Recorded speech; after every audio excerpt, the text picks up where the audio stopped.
it looks like I was wrong with this Mazda, with diagnosing this Mazda. I took off the valve cover, obviously took off the intake manifold and the EGR parts for the cleaning. That's why it came for. And also it had a P0101 fault code, which I initially thought it is related to the camshaft, to the exhaust camshaft, that it is worn. But as you can see, it looks fine, so it is not worn, and it's not the thing triggering the MAF sensor fault code. So the reason, someone even asked in a comment section if I can explain it. So basically, why it is connected. So if that is worn, it cannot press the valve down, so in that case it won't open, and extra air in the combustion chamber has to escape somewhere, and it escapes through the inlet valves when they open.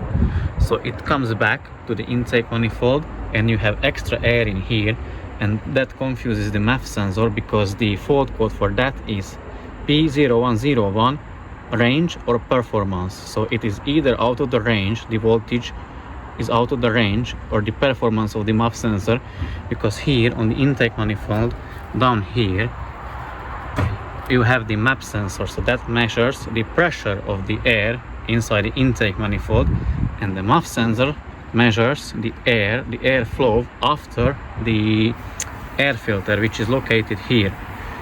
So the two, they don't match, and the ECU then has to check or tell or decide which one is bad.